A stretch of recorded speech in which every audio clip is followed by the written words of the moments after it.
अखिलेश यादव ने वहाँ अपनी सरकार में ईंट भी नहीं रखी और आप वहाँ कॉरिडोर का निर्माण कर रहे हैं। है सहसवान, वहाँ पर एक सरसोता नाम से कुंड बना हुआ है, लेकिन उसमें अभी तक कोई सरकार के द्वारा कोई निर्माण नहीं किया गया। उत्तर प्रदेश के शायद ही कोई विधानसभा बचा हो जहाँ हमारे आध्यात्मिक कई तरह के टूरिज्म डेस्टिनेशन हम लोग किए हैं, परंतु कुछ ऐसे भी जिले हैं जहाँ पर कार्य करने की बेहद ज़रूरत है। समाजवादी पार्टी कुछ विधायक हैं जो ये कहते हैं कि हमने लेटर दिया, शिकायत करी, पर उसके बावजूद वहाँ पर कोई भी ऐसी प्रतिक्रिया होती नज़र नहीं आई सरकार। हम उत्तर प्रदेश में टूरिज्म की संभावना को धरातल पर उतारने का लगातार काम किए हैं।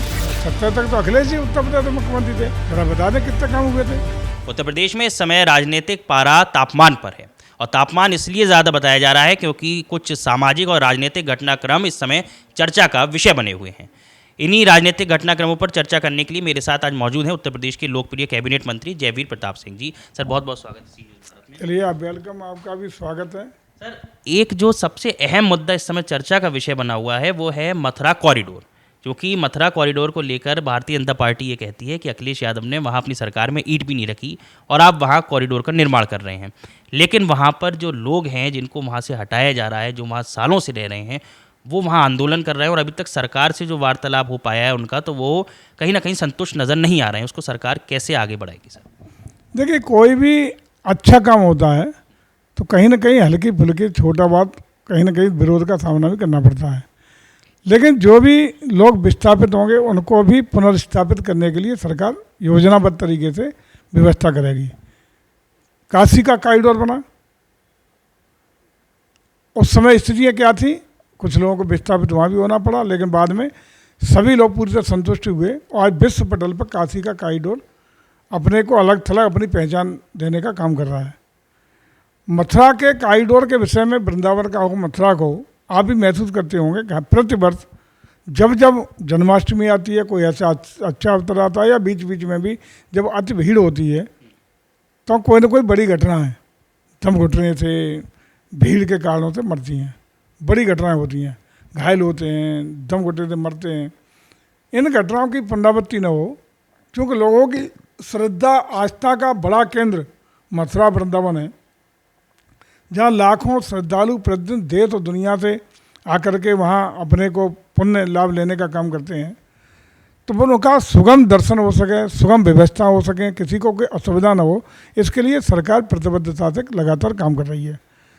हम लोगों ने इसके लिए तीर्थ विकास परिषद मथुरा वृंदावन का भी गठन किया हुआ। प्रतिवर्ष करोड़ों सैकड़ों करोड़ रुपया हम उसके माध्यम से वहाँ के जो टूरिज्म डेस्टिनेशन हैं, धार्मिक स्थल हैं, अन्य अन्य जो पर्यटन विकास सुविधाएं, अवस्थापना सुविधाएं, पर्यटन सुविधाएं, टूरिज्म फैसिलिटी सेंटर, इनको डेवलप करके वहाँ तमाम सुविधाएं लगातार देने का काम इन 8 सालों में आदरणीय योगी जी के नेतृत्व में किया गया है।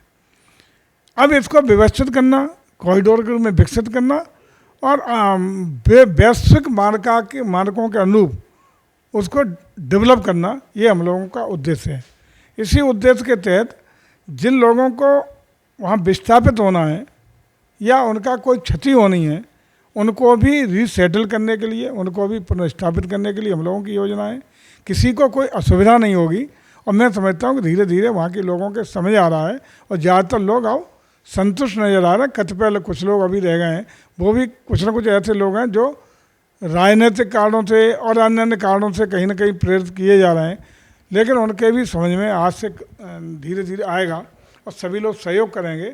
लेकिन हम आश्वस्त करते हैं कि किसी के प्रति कोई ईर्ष्या भाव नहीं है, किसी के प्रति क्रोध नहीं है। सरकार उन सब लोगों को जो विस्थापित होंगे या प्रभावित होंगे, उन सब के लिए सहानुभूतिपूर्वक उचित व्यवस्था करके उनको कहीं भी कोई क्षति नहीं होने देगी और बहुत अच्छा व्यवस्थित करने का काम करेंगे। मंत्री जी, इको टूरिज्म की बात होती है और इको टूरिज्म की बात इसलिए इस समय चर्चा का विषय है क्योंकि वन मंत्रालय और पर्यटन मंत्रालय के बीच में कोलैबोरेशन होता है, इको टूरिज्म को बढ़ावा देने की बात होती है।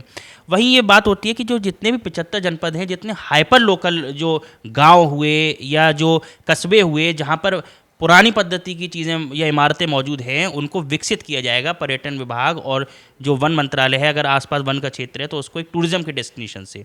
परंतु कुछ ऐसे भी ज़िले हैं जहां पर कार्य करने की बेहद ज़रूरत है। समाजवादी पार्टी कुछ विधायक हैं जो ये कहते हैं कि हमने लेटर दिया, शिकायत करी, पर उसके बावजूद वहाँ पर कोई भी ऐसी प्रतिक्रिया होती नज़र नहीं आई सरकार के। देखिए,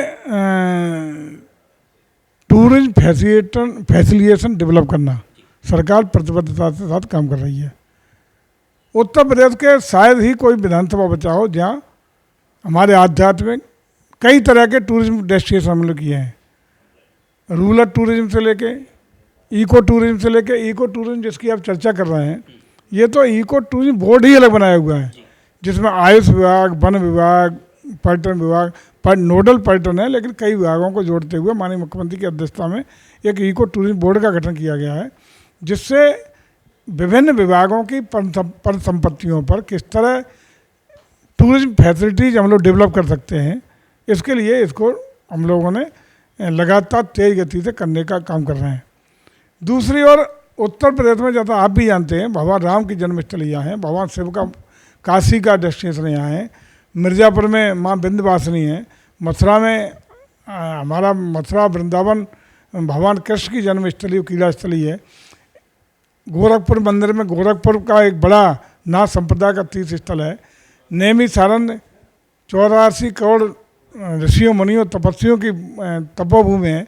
इस तरह उत्तर प्रदेश धार्मिक और आध्यात्मिक दृष्टि से बहुत ही महत्वपूर्ण प्रदेश है, जहाँ टूरिज्म की अपार संभावना है, उनको धरातल पर उतारने का काम कर रहे हैं। हम विभिन्न प्रकार के tourism, adventure tourism, health tourism, rural tourism, agriculture tourism और अन्य 12 सर्किट बना करके हम उत्तर प्रदेश में टूरिज्म की संभावना को धरातल पर उतारने का लगातार काम किए हैं। उसका परिणाम ये है कि जहाँ 2017 तक जब हमारी आदरणीय योगी जी की नेतृत्व सरकार नहीं बनी थी, उससे पहले जहाँ 15-14 करोड़ की सालाना की आमद उत्तर प्रदेश में टूरिस्टों की होती थी, आज 66 करोड़ के लगभग, दिसंबर 2024 की बात करें तो 66 करोड़ से ज़्यादा टूरिस्ट एक साल में आने में हम लोग सफल हुए हैं, और देश का नंबर 1 डेस्टिनेशन उत्तर प्रदेश टूरिस्टों को आकर्षित करने में बना है।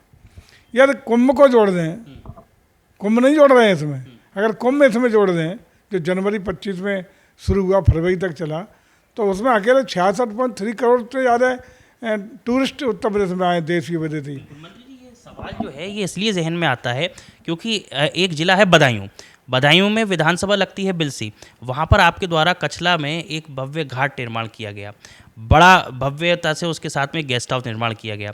पास में ही विधानसभा है सहसवान, वहाँ से समाजवादी पार्टी के चूँकि विधायक हैं, उससे पहले भी समाजवादी पार्टी के विधायक रहे, वहाँ पर एक सरसोता नाम से कुंड बना हुआ है जो परशुराम के द्वारा जो पलटा गया था सहस्त्रबाहु का किला, वहाँ से विकसित और वहाँ से उसकी कहानी चल रही है, लेकिन उसमें अभी तक कोई सरकार के द्वारा कोई निर्माण नहीं किया गया। तो लगातार ये मुद्दा उठाया जाता है कि क्या भेदभावपूर्ण सरकार रवैया अपना रही है? कोई भेदभाव नहीं, हमारी सनातन परंपरा, आदर्श और मूल्यों के स्थान हैं जिनकी मान्यता है, समाज जिनको अपनी तपोभूमि के रूप में मान्यता देता है और लोगों की आस्था भावना उससे जुड़ी है, ऐसे सभी स्थानों को क्रमबद्ध तरीके से डेवलप करके, जैसे जैसे धन का आवंटन और व्यवस्था हो रही है, एक साथ नहीं हो सकते, क्योंकि कोई ऐसा गांव नहीं, कोई ऐसा क्षेत्र नहीं जहां आस्था के कोई न कोई महत्वपूर्ण डेस्टिनेशन ना हो।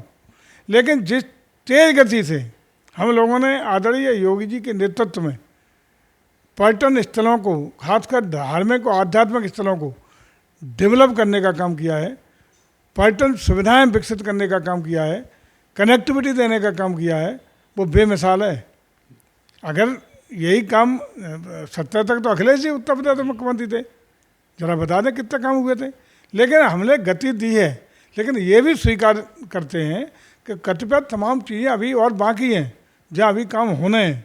निश्चित रूप से आप भरोसा रखिए कि हम लोग लगातार सतत रूप से जितने भी आध्यात्मिक धार्मिक स्थल हैं, बिना किसी राजनीतिक भेदभाव के सभी को क्रमबद्ध तरीके से उनको पर्यटन स्थल के रूप में सुविधाएं देने का, सुविधाएं विकसित करने का काम जरूर करेंगे। एक आखिरी सवाल मंत्री जी, चूंकि इस समय इटावा का जो मुद्दा है वो गरमाया हुआ है, इटावा में एक बड़ा घटनाक्रम होता है जहां पर एक समाज के लोग दूसरे समाज से ये कह देते हैं कि तुम इस समाज से आते हो और तुम ये कथावाचक नहीं कर सकते, कथावाचन नहीं कर सकते। इस पूरे अभिप्राय को किस रूप में देखते हैं और आप आगे सरकार क्या कठोर कार्रवाई करेगी? देखिए, योग्यता पर, दक्षता पर, क्षमता पर किसी वर्ग, समाज या जाति का एकाधिकार नहीं हो सकता। किसी समाज का कोई व्यक्ति यदि योग्य है, क्षमता है, तो उसको आप नज़रअंदाज थोड़ी कर सकते हैं। क्यों नहीं करेगा वो? अगर ऐसा कृत्य हुआ है जैसा कि संज्ञान में लाया गया है, तो ये भी संज्ञान में आया है कि वहाँ तत्काल पुलिस ने एफआईआर करके उन पर कड़ी कार्रवाई करने का भी काम किया है। निश्चित रूप से निंदनीय है अगर ऐसा कृत्य ये किया गया है। विवेचना में सारे दोषी सामने आएंगे और इसको सरकार रोकेगी, निश्चित रूप से कार्रवाई करेगी, कठोर कार्रवाई होगी और ऐसे दोषी लोगों को कोई बख्शने का काम नहीं होगा। बहुत बहुत शुक्रिया मंत्री जी अपना कीमती समय देने के लिए। आप थे हमारे साथ उत्तर प्रदेश के लोकप्रिय पर्यटन और संस्कृति कैबिनेट मंत्री जयवीर प्रताप सिंह जी। आपने बताया किस तरीके से उत्तर प्रदेश सरकार उत्तम प्रदेश बनने की ओर अग्रसर है और उत्तर प्रदेश को 1 ट्रिलियन इकोनॉमी वाला जो लक्ष्य है मोदी जी और योगी जी ने मिलकर निर्धारित किया है, उसको किस तरीके से क्रियान्वित तरीके से आगे पटल पर ला रही है। कैमरामैन दीपक के साथ ऋषभ सक्सेना, सी न्यूज़ भारत, लखनऊ।